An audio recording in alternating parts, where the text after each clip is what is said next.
everybody, and welcome to another episode of the Faitheism Project podcast. My name is Alan Katz. I've always been grateful to Hebrew School for making me the atheist that I am today. And my name is Randy Lovejoy, and I am a pastor who has stepped outside of the church to help people go deeper inside of the faith. And it is good to be with you, Alan, yet again for another conversation. Always a pleasure, Randy. Today we're talking about something that I think is so intriguing. I pitched the idea to you a couple of weeks ago, and of course your first question was the obvious question: what are you talking about? That's right. But somehow the topic got under your skin. Oh yeah. It's got lots of possibilities. And hopefully the subject will get under our audience's skin too. We're asking the question today: is Christianity a hyperobject? So you theologians out there, we need to get, you need to get started on this if you haven't already. This is something. I'm going to read our intro just because it kind of go for it. Yeah. It just kind of hits it. So, all right. Climate change, nuclear weapons, evolution. These things are all what self-described environmental philosopher Timothy Morton, the Rita Shea Guffey Chair in English at Rice University, calls hyperobjects, a term he coined to describe entities of such vast temporal and spatial dimensions that they defeat traditional ideas about what a thing is in the first place. A very big idea about very big things. A big idea about how to think about these very big things. In his book, Hyperobjects, Professor Morton suggests that the end of the world has already occurred in the sense that concepts such as world, nature, and even environment are no longer a meaningful horizon against which human events take place, unquote. Old ways of thinking about these things are proving inadequate to the task. Consequently, our solutions to these problems fail. To overcome this strain on our normal ways of reasoning, Morton argues, we must reinvent how we think about things as massive as hyperobjects. Okay, fair enough. Now let's ask a question. Considering things of such vast temporal and spatial dimension that they defeat traditional ideas about what a thing is in the first place, couldn't Christianity fit that description? Whatever traditional ideas our culture had or has had about Christianity, hasn't Christianity over its history overrun those borders repeatedly? 2,000 plus years into the Christian experiment, why is there so much profound disagreement amongst Christians as to what Christianity is, or even who Jesus was, and if that even matters? Now that we're thinking about it, hey, is spirituality a hyperobject? Is religious faith itself one? Hey, let's start talking. That's provided, of course, that we can fully wrap our minds around the topic. And I think to ground it a little bit, the topic itself, the term, I thought it was interesting that it came from a song by Bjork, Hyper Ballad. That's what got Timothy Morton coining the phrase, though it's apparently as in hyphenated form, it's been used in computer science for a while. But what he was meaning by it, apparently he was inspired by Bjork. So I don't know why, but I love that. I think that's pretty interesting. I think he actually worked on a project with her too. Oh, did he really? I missed that part. Oh, yeah, I believe they actually worked together on something. Okay, all right. Yeah, she actually is in a song that my son just shared with me, Lucas. It was on a previous conversation with John Tavener, who's a British composer. But she's actually singing in Latin and English, Lord Have Mercy on Me, for 15 minutes in this John Tavener composition. So she's a hyperobject right there. Just the way she works and the way her brain works. And she's just in so many ways, just outside of the box. So at least in a definition of that sense, she's definitely out there. But here's the thing that really fascinated me when you talked about hyperobject, and then you said, what if Christianity is a hyperobject? Right. here's one thing that's just interesting, just to try to kick it off, maybe. There's 4 gospels about Jesus, right? The first one, probably the earliest one, was the Gospel of Mark. It begins the story of Jesus just before he begins his public ministry. Okay. And that's the story it tells. Then you've got the Gospel of Luke, which starts the story just before the birth of Jesus. So you've got a wider framework. Then you've got Matthew, which starts with a genealogy from Abraham all the way to Jesus, before Jesus' story. So it like expands all the way to like Genesis 12 with Abraham, taking this journey on faith, but with this God that he doesn't know, that who said he's going to bless him, right? So it's within even wider framework. But then the latest gospel, the Gospel of John, goes even further than that. And it starts this way. Many people are familiar with it. In the beginning was the Word, capital W, which is a philosophical term as well, but he's using that for Jesus. In the beginning was the Word, and the Word was with God, and the Word was God. He was with God in the beginning. Through him all things were made. Without him nothing was made that has been made. In him was life, and that life was the light of all mankind. The light shines in the darkness, and the darkness has not overcome it.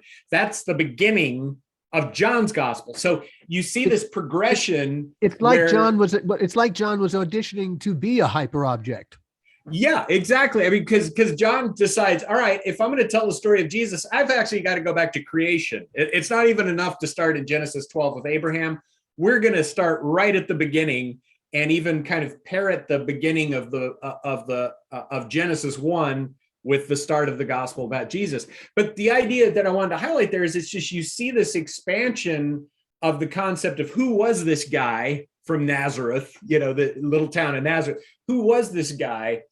And it actually expands out that it's like they see, and other passages of the Bible see Jesus as this hyper object that's well beyond an individual, even well beyond human history, which seems kind of crazy, but is totally relevant to what we're talking about here.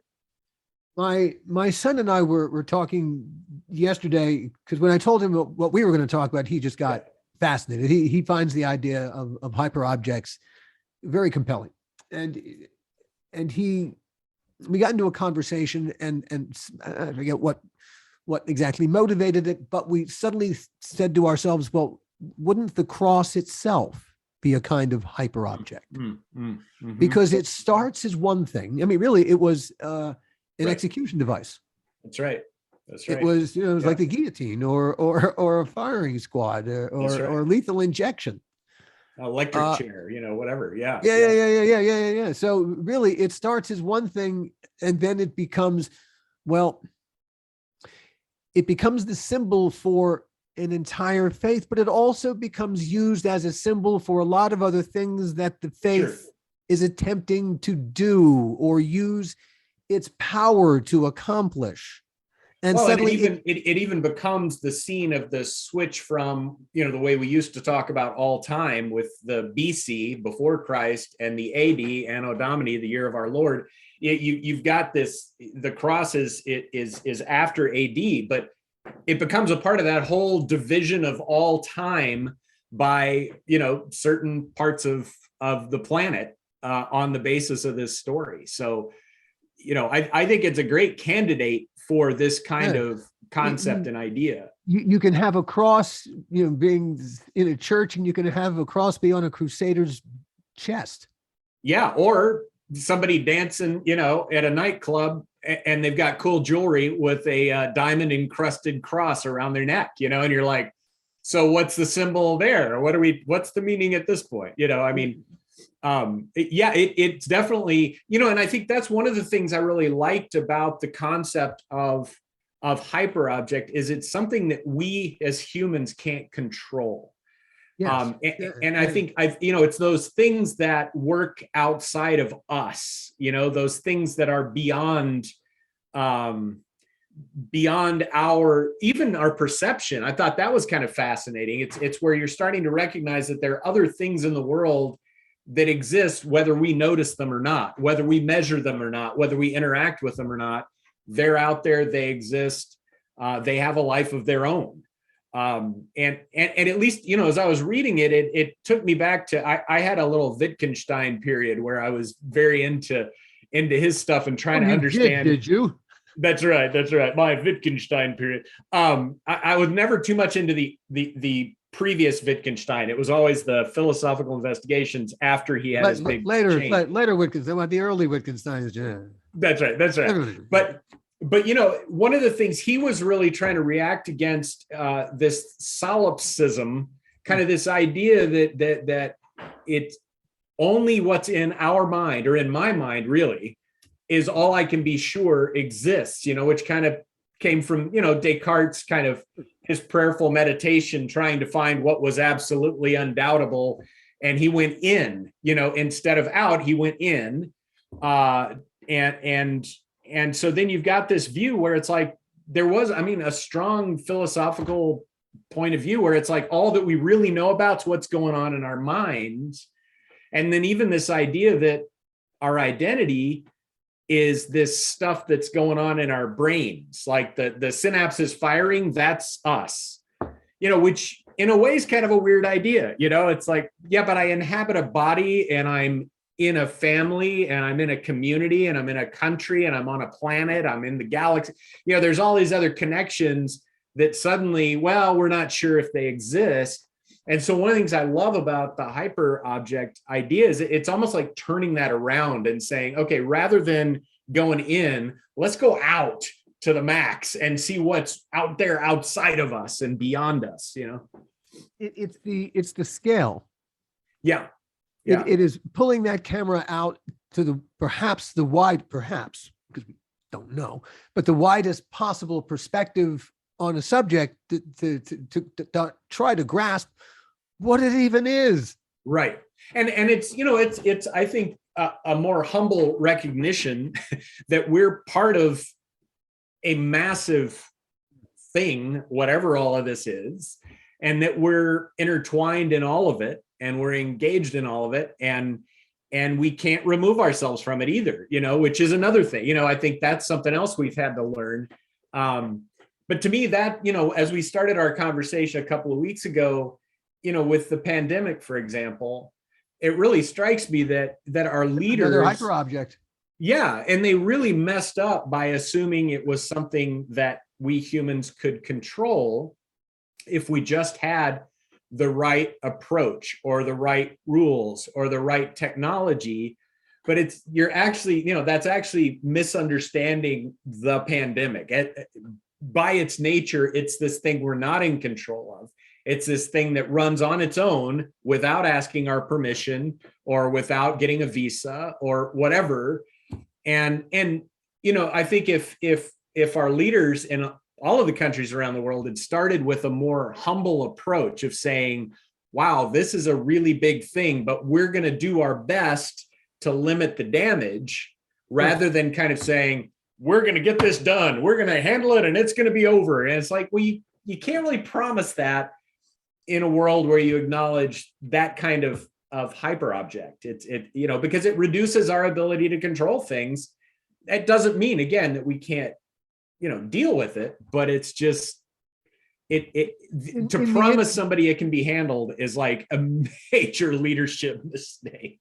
Well, it's a total misunderstanding of a thing that's so fluid that it can change so profoundly that whatever defenses you have put up are pretty much useless in a heartbeat, in a single generation, which is a momentary. And all we can deal with is what's actually, you know, what's in front of us and what's there. But the fact is, the virus mutates and we don't control the mutation. So, you know, we have to be adaptive. It's not like one solution and we're done. It's like, no, this is something we're going to have to figure out how to adaptively engage this thing as it moves forward, you know, and to me, that's going to be an essential skill that our world is going to have to develop, because, you know, as we've said already with the climate, I mean, that's obviously changing. So and how much we can affect or stop the change at this point. I mean, stop it. How much we can like have the right policies so that we'll keep it where it is. Well, we're probably already past that point anyway, but we need to approach this as a thing. This is way bigger than us, but how do we adapt to this thing and deal with this thing to reduce the threat that it is? What Morton himself writes, there's an essay that he has. Because this is right in line with his area of study, right? I mean, he's focused on the climate as a key part of this whole thing, right? Well, he's an English professor. Yeah, but which I like that. I thought that was kind of interesting. But he considers himself an environmental philosopher. And so he has pulled together all these different disciplines as part of, yes, there are sciences, but he's not so much engaged in the science itself as how to think about the science, because that's really the question that he's asking. Are we thinking about these things the right way? And he says, you can't know things directly. You can only know data. That's the foundation of modern science. Cause and effect aren't things that churn away underneath other things. They are inferences that we make about patterns we see in data. Yeah. And yes, sometimes we lose sight of what it is that we know and what it is that we don't know and why it is we think we know it.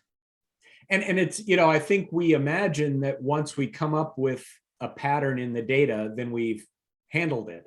Yes. But it's multi-layered as well. It's like, okay, let's do this, but there may very well be some other things going on that are going to be impacted as a result. I think of like the wind turbines. It's kind of like that's a solution to one problem, but then suddenly a lot of times they can be in places where birds and or insects are, get killed by that. And it's like, okay, so now we need to solve that, and it's just that multi-layered. You've got to kind of recognize that, okay, this is a problem, this is a solution, but it's within a much wider web of interactions of things that are going on that make it more complicated. Again, that's not to throw our hands up and say, well, then we can't do anything, but it's to say, let's be wise and strategic as we try to solve this problem and see that it's part of something much bigger, In another part of this essay that he wrote in the, where did he write this? It's in the, I've got it right here. Silly me. I'm more prepared than I realize. Silly me. If I could just find my. Your preparedness is a hyperobject because it's greater than you. It's more than you can control. So. and yet, strangely not. There it is. I put it. It was easier than I thought. Which he wrote for the High Country News back in 2015. But like I said, we will link to that. Yeah. In the he's quoting Kant. In the piece, he says, Kant argues there is a gap between what a thing is and how it appears that can't be reduced no matter how hard we try. We can't locate this gap anywhere on or inside a thing. It is a transcendental gap. Mm-hmm. Well, and that takes us back to the mystery and awe that really has been a touchstone for a lot of our conversations. And just that we find ourselves in an environment where, even our perception of things, it's limited, and we can perceive certain things and, yet, we can't pin it down, as we've discussed here on quite a few occasions, the equipment with which our model is born all we can see is available light. We can't see X-ray light. We can't see gamma ray. There's all kinds of light spectra that we cannot see, filled with information. And that's just one of the senses too, because we could say this with every sense, sounds, all of them, smell, everything. There's all kinds of information that flies by us constantly that we are oblivious that it exists. We're completely oblivious of it. Information that the way that we think, we filter out stuff so that we can focus. We filter things out, which might actually be some important information, but because of our assumptions and our approach, it's filtered out and we miss it, you know? The simple fact is we don't know all there is to know. We probably don't even know what there is to know. Never mind all there is to know, Right, what right. there is to know, simply because we haven't the equipment to see it and process it. Now we can create equipment that can see X-rays and see Which is gamma amazing. rays. I mean, that's Yeah, yeah, amazing in yeah. itself. So we've figured out how to locate and see and hear some of the information that we can't naturally access. But there's, I'm sure there's lots of other stuff that we are oblivious to, that we're oblivious Yes. of how oblivious we are of it. It wouldn't shock me that at some point we'll discover that consciousness itself is far deeper and more complex and accessible. Yeah, I like one of the ways that Wittgenstein talked about it was it was basically this idea of like, you know, why would we think that just what's going on in the individual head is consciousness? You know, that it's locked in here in a way no one else can get into it unless I speak it in words or something. That's a really narrow view of what's actually going on when we're talking together. You know, that there's a lot more going on here than just what's firing in my head or the words I'm using, you know. Or what you are conscious Yes. that you're conscious of, because Right. there's all kinds of autonomic stuff that happens whether you're aware that it's happening or not, that your body regulates and does and takes care of, and it makes decisions, and yeah, it does things. Thankfully, because otherwise, I'd never get beyond. It's kind of like if I had to think about buttoning my shirt each morning, you know, it would take me forever. But there's, you know, much less my heart beating throughout the day and night. You know, thankfully that's on auto mode. You know, so yeah, I mean that's just part of, you know, that the big word ontology. But I mean that's the part of what it means to be human. And that's okay, you know, that's okay. In a sense, isn't the whole idea of me a kind of hyperobject? Because while I might think I know what me is, there's an awful lot of me that seems to control me in ways that I can't control.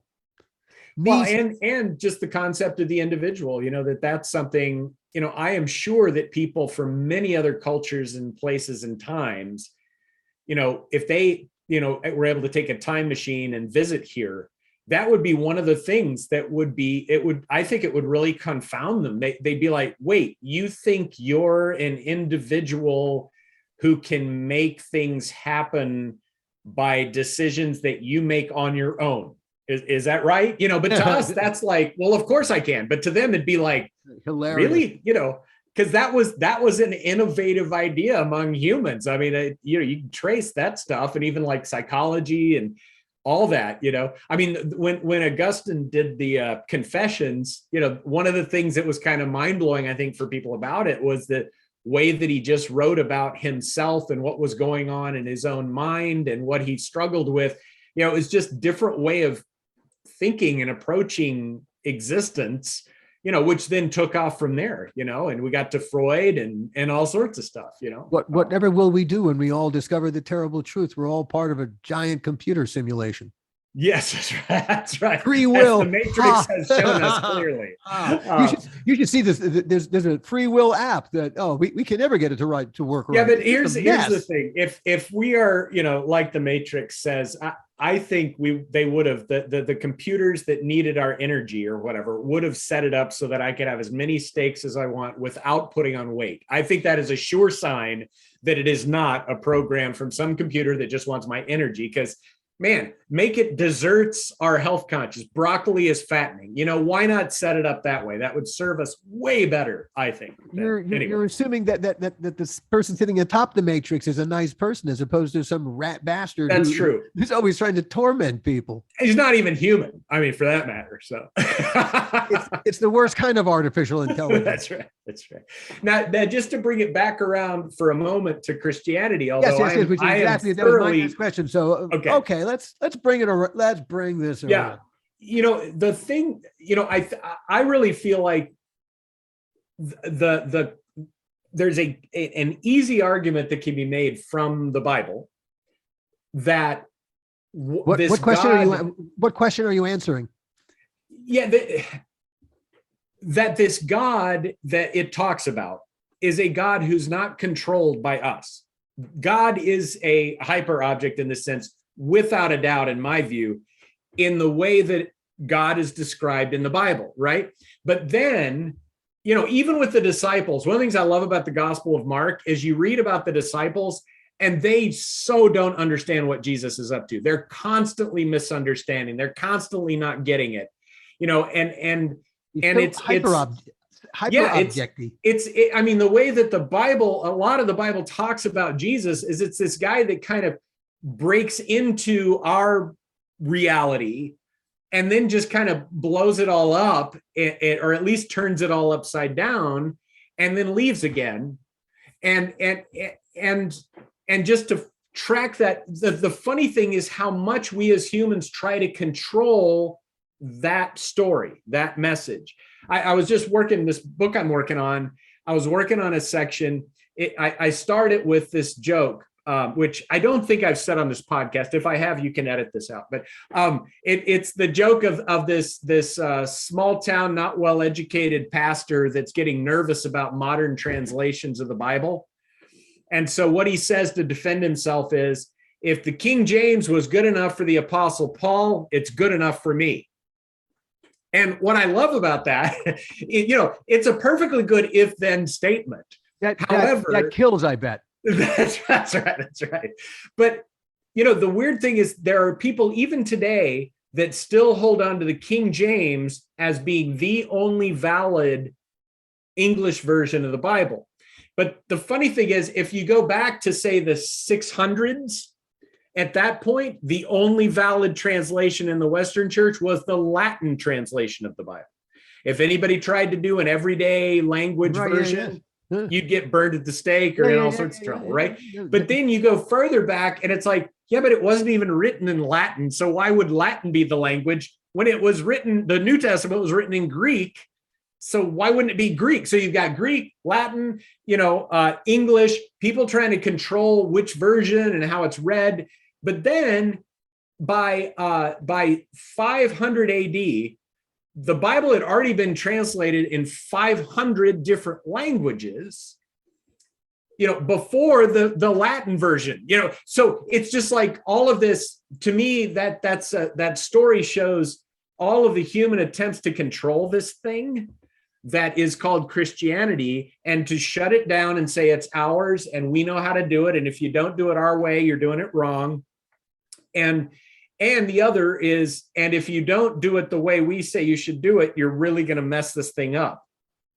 And it's kind of like, I just don't think that's true. I mean, history has shown that it'll show up in all sorts of places. I mean, where the biggest Presbyterian church today is in the world? Somewhere in Africa, I'm guessing.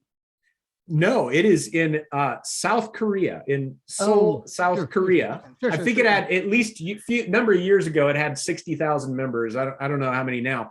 But, it's like, so what happened there? Was there some master plan by some Presbyterian that said, you know what, we're going to start this thing, in the United Kingdom and with some influence from Switzerland as well. Then we're going to move it along. And eventually our goal is to have a really big church in South Korea. That's what we're going to do. And it's like, no, nobody thought about that. Nobody imagined that.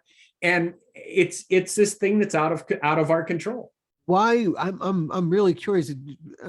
Christianity seems to do very well in Korea, in South Korea. Yes.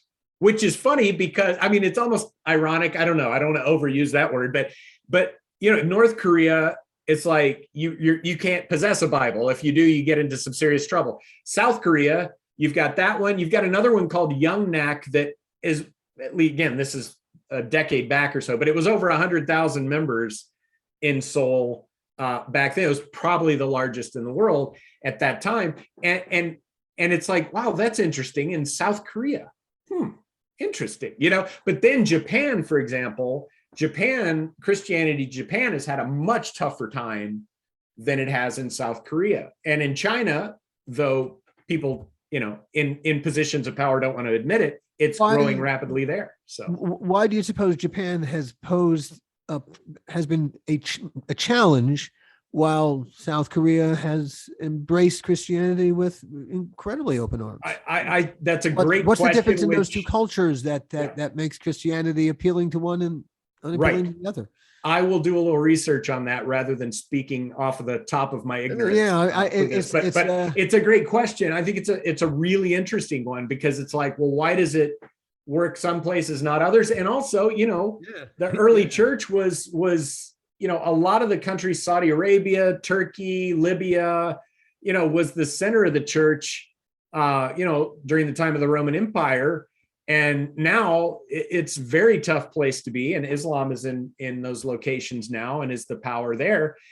But it's like, well, okay, so what happened there? How did that work? And why is it now, declining in the West? And then it's becoming so, such an important factor in Africa, which if you go early 1900s, I think we mentioned this recently, but it was Africa. Missionaries were like, oh, it's never going to really take off in that continent. There's just no way. And then it did, so. I wonder if something about it being a hyperobject, that something in the nature of a hyperobject and Christianity as a hyperobject is perhaps, I'm wondering, is that what is impacting the way that Americans, let's just talk about this place, the way that Americans are perceiving Christianity? Like give it a little more detail or more example on that. I think that's a good question. What is it? As the American notion of what is Christianity is becoming incredibly diverse as America becomes diverse. And the original notion of America as a Christian nation was based on a very particular brand of Christianity, it's certainly not the brand that's being practiced in Africa today, a very different brand of Christianity. White European Christianity has a couple of interesting characteristics to it. It's incredibly dogmatic. And all right, and we've talked about dogma and what dogma, how dogma can be important, but how dogma can also be destructive. Does the creation of dogma, I'm just spitballing here and wondering out loud, is that part of the process where things become a hyperobject because in trying to make so many rules, we suddenly lose sight of what the object is itself? You see what I'm saying? Yeah, I think that the concept of Christianity is not hard to grasp. It really, the core concepts aren't complicated. Do unto others, even the mustard seed ideal. These are simple ideals. Or the Good Samaritan, like we spoke about. The Good Samaritan, as we talked about in our last podcast. These are simple ideals. They don't demand any dogma, certainly, but they're simple ideals. How could those ideals become anything like a hyperobject or attached to a hyperobject? How can those things suddenly become hard to fathom? Well, I think, in the really broad sense, what Christianity tends to do, which actually makes it different from a lot of other global religions, but it's highly translatable, meaning that it can engage any culture and both find a home, make its home in that culture, but also challenge the culture. Yeah. And because of that, it's passed on from one culture to another. And if you look at it in different times and different places, it's got different characteristics that aren't solely because of that culture, but are also because of the culture that it came from, that passed it on to them, right? So that's one of the things that so far you don't see as much in Islam, for example, because, the Quran can be translated, but really the Quran needs to be read in Arabic. It is in Arabic and it is connected to that culture and time and language. But really Christianity... it demands to be read in Arabic, doesn't it?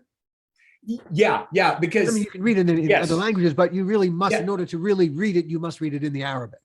Yeah, the equivalence I got this from a guy that's a hero of mine, but the equivalence between Islam and Christianity is not the Bible and the Quran, it's Jesus and the Quran. And what he means by that is Jesus is what is taken into different cultures, and then the Bible's translated and to that language and concepts and all that, no problem. That's part of, broadly speaking, no problem. There are definitely times where that is a problem, but the idea of it is that. So the dogmatic part of it that you're talking about in the Western church, I think you can trace that back to actually it's my folks that caused a lot of that to develop in Christianity. Because if you look at when a lot of the tribes and groups in the United Kingdom, what became the United Kingdom, started to become Christian, they were very law-based societies. And so one of the first things they would do when somebody decided the whole place was going to become Christian, because again, they didn't have the same concept of individuals, so when key people decided you were Christian, everybody became Christian. But they started with their legal codes, and they started with the legal codes in the Bible and their legal codes and trying to map out, okay, now we're Christian, so what does that do to our legal codes? Right. And I think all of that really planted the seeds for like a discipline called systematic theology, which is an attempt to systematize and state in propositional truth forms the different categories of truth that come out of Christianity. But so it's a cultural approach to becoming Christian that I think has some pros. I mean, they worked through some issues that people were like, wait, how does this work with this work? And it's like, oh, well, we need to figure this out. So there's some good stuff there, but there was also a loss of Christianity as a hyperobject, just to use our term, because it started to become a set of principles and beliefs and things that you need to agree with in your mind to be a Christian. But even Jesus' statement was, I am the way, the truth, and the life, which is an interesting statement because a person is the truth. Isn't it just a set of, isn't it like 10 commandments? Isn't that the truth? But Jesus said, I am the way, the truth, and the life. But we kind of lost that in the Western church in some ways because of the way we were working. We were developing it according to our culture. Now, I think in Africa, the church kind of replaced Jesus as the core principle. See, and that is the trouble with institutionalized religion in terms of Christianity, even going back to Jesus and the institutional Jewish faith of the day. There were all sorts of clashes. If you look at what the stuff of the clashes between Jesus and the institutional leaders of his day were, it was similar. It was the institution became more important than, the way that it's described in the Gospels. It's like Jesus heals somebody on the Sabbath and the leaders get ticked off because he did it on the Sabbath. It's not like, oh my gosh, there's a guy that's like healing people here. It was more like he did that on the Sabbath, so it was this. It was the same institution. Dogma. Yeah, it was the institution, and its maintenance became the thing. And so in this sense, I think you lost the possibility of a hyperobject, because I think by definition, again, hyperobjects are things that we don't control. So, if something shows up that doesn't fit within our schema, we want to reject it. But what I love about this concept of hyperobject is it's kind of like, guess what? We don't know everything. Guess what? We're not in control of everything. Guess what? There may be things that show up. I remember when people started thinking, at least in my circles, this kind of question of, what if we did find another planet that was inhabited? And their fear was that it would blow their whole faith away. And to me, it's like, why? And let's deal with that when we run into it. But why would that automatically mean their faith becomes a hyperobject in that sense? Because who knows what they would believe? And what if on this other planet they had beliefs that we actually found some commonality in, and we're like, oh, wait a minute, maybe there's something bigger going. That's just as much of a possibility in my mind as we see them and they're like, they have no concept of God, no concept of anything spiritual, and we just feel like, oh no, I don't know. It's just that actually is a fascinating proposition as a concept, that we would find creatures on another planet, and rather than they have all the answers, they're searching as intensely for the answers as we are. Exactly. I mean, and because we're all caught up in this hyper object, I guess you could call it, of the universe. And there are, yes, lots of things would change on a different planet according to, a million different things. But at the same time, if there's sentient beings that find themselves in this universe, then they're certainly going to be asking some of the same questions that we've asked. And there would be a space for, I think, some really interesting conversations and discussions, I mean, so to me, it's like, again, I don't feel like I have to control my faith or control, it has a shape. I mean, I'm not saying it's shapeless, formless, and it can be anything. What was it? I think it was Sam Harris had some joke, I think, about, what is it? What's the difference between a Jehovah's Witness and a, oh my gosh, I'm going to forget the other church, a Unitarian. What's the difference between a Jehovah's Witness and a Unitarian? If a Unitarian knocks on your door, he wouldn't have anything to tell you. So I thought that was pretty funny. So I probably didn't tell it right, but it's this, it's this idea that, to me, it's not shapeless, formless. It worked for me. Thank you. It's one of these, I'm falling into the world of dad jokes. I get these sad looks from my boys when I try a joke, and it's like, well, all right, at least I get the mercy laugh, that sort of thing. But the idea being that, I still got a definite shape, direction, focus, to my faith, but I don't have to control it because it's way bigger than I am. And, and that actually means I can enjoy the mystery and the awe and questions and thinking, oh, I don't have a good answer for that one. I don't know. Can't wait to explore that and see what happens. And that, to me, it's the same with, with climate or even the pandemic, is I think this kind of an approach where we're not trying to immediately control things. Yes, it's dangerous, but life is dangerous. And so you can either say, we're going to constantly try to keep danger as far as possible from us, which I just don't think develops good humans. Or we say, you know what, life is this crazy adventure and you don't know what's coming your way, but man, you got to be ready and go for it.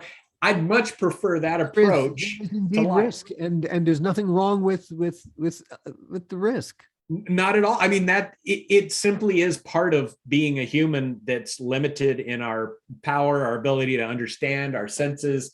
Things can happen to us, and stuff that, I love it when stuff happens and then you look back and you're like, I should have seen that, but I didn't see that at all. Random, but here's a great story I think you'll like. I was getting out of the shower one time and we hadn't put the shower rug down again. It was in the wash. So I stepped out on my heel, which wasn't intelligent, just totally wiped out, right? And I pulled down the shower curtain. I wrenched my shoulder. I hit my head. Oh, it was bad. But the worst part was that everything went totally black. And my first thought wasn't the pain of it was like, oh my gosh, I've given myself a concussion.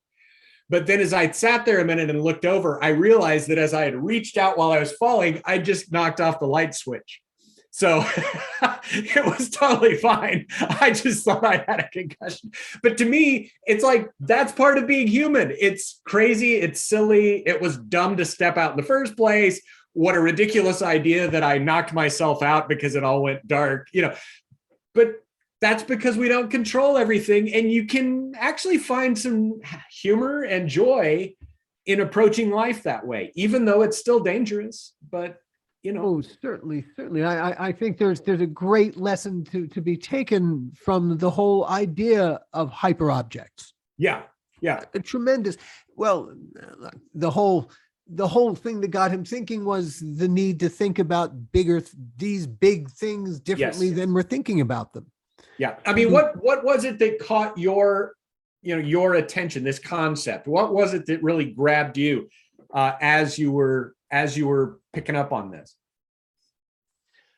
Well, I'm always attracted to the idea of one, thinking outside the box, but also to toss the box.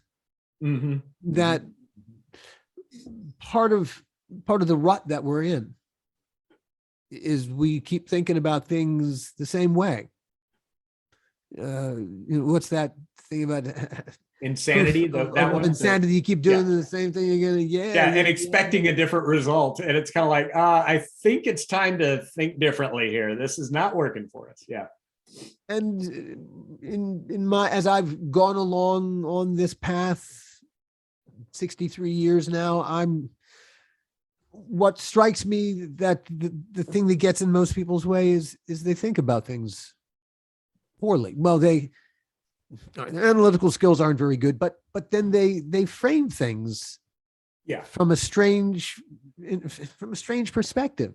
And so that as they begin to think about this thing, if it's a problem, then how to solve it, because they framed it so strangely to begin with, they're trying to solve the wrong problem.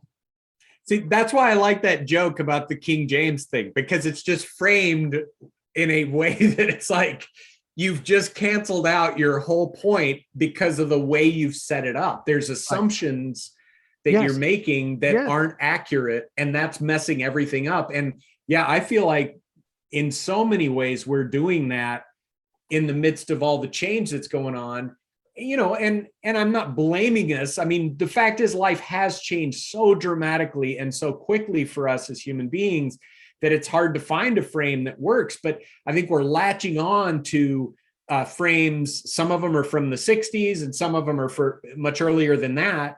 And we're assuming, I'm going to see life out of this and it's going to work perfectly. And it's like, no, it's actually not, because the 60s and today, massive difference, So, the thing that attracted me initially, as I said, was that it offered a way to explain why our solutions keep failing. Yes. Okay. That's good. Then with that in mind, I turn to us and why is Christianity failing in this country? Yeah. And honestly, to me, it's because people are trying to control it according to their assumptions of what it needs to be, very particularly what it needs to look like and how you gather together and all of that. And it's a bunch of assumptions that I understand why we have those assumptions, but they're really, you're snuffing out, anybody that's even thinking about, there's this great one of Jesus's better cut downs. Let me just toss this in. Please go for it. The mistake that they're making is that it's not so much that they're thinking of it wrong. They're thinking of it too small. Yes, definitely. And that's what makes a hyperobject a hyperobject. It's bigger than you think. Yes. And that, that's what worship, for example, is supposed to be about, is that you're engaging this thing that's much greater than you are, a personal, being that is greater than you. And so you're coming in to, sing to, pray to, celebrate with this larger thing. But so often we can manage to take even that and make it about, wait, you didn't do this the right way. You forgot this or whatever. I remember one time when I was at Silver Lake and I thought, hey, this would be a good idea. Why don't we, instead of me doing a sermon, we're going to have an extended prayer time. And I had a way to do it that would make it interactive and interesting. So we did that. I thought it went pretty well, but as I was shaking people's hands afterwards, this lady came up to me and she said, I came to hear a sermon and you didn't even preach, and it was just like, okay, I'm sorry. I will do that most of the time, but do you realize why we're gathered here? We're not gathered here for you to have your needs met, although hopefully that happens, but that's not the goal, but it's so to me, that's again, a practical For a show, damn it.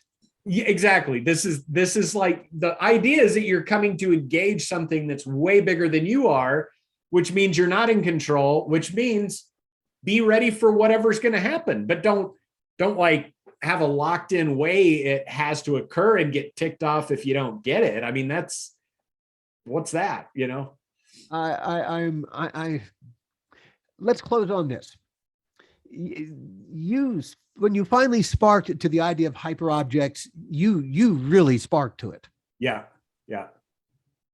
What sparked? It's related in a way to what you said about finding new solutions, or a way to talk about, because I feel too, like we have a lot of bad ideas.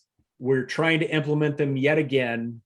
They haven't worked well, but then we also have kind of this way of seeing ourselves in the world that's really small. And I know that the answers are out there. I mean, I know that, like with climate change and with the new fuels and stuff, give us enough time, we're going to figure it out. We are going to figure it out. Now how much the price we have to pay may be fairly dear, just because innovation takes time.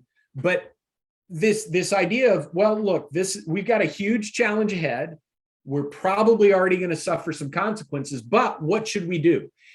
One would be, how do we help people that are living at lower levels, with the sea level issues?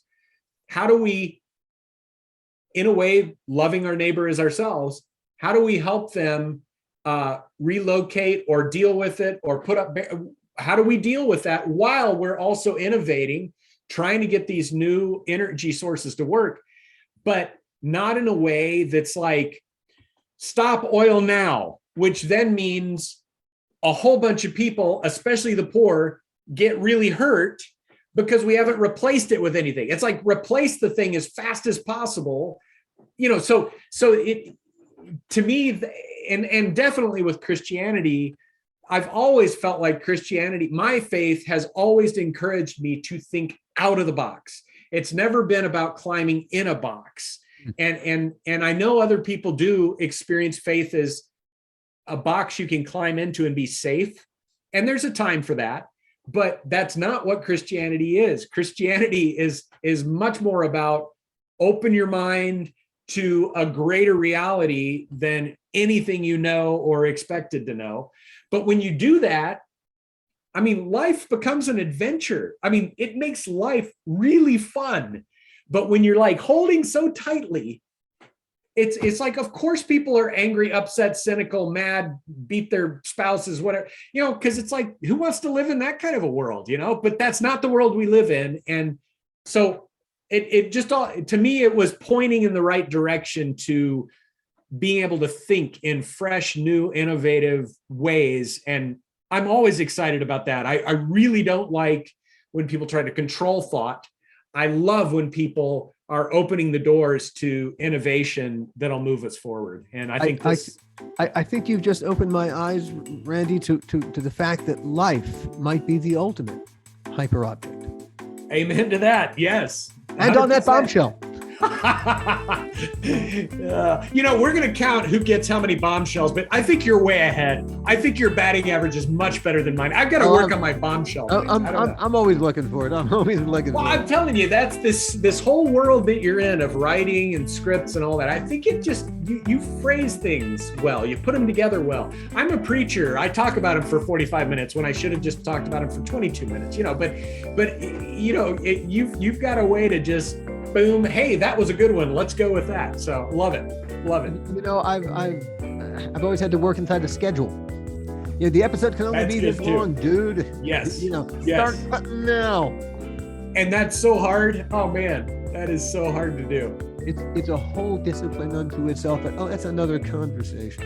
And how much have you left on the editing room floor? How many really good ideas, that you have to leave on the floor and you're like, oh man, that would have been good. But you have to let it go if you're going to. Don't get me started.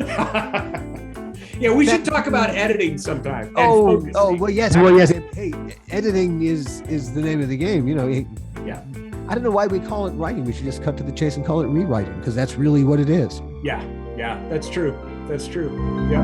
All All right, man. Thank Great you, conversation. everybody, for joining us. And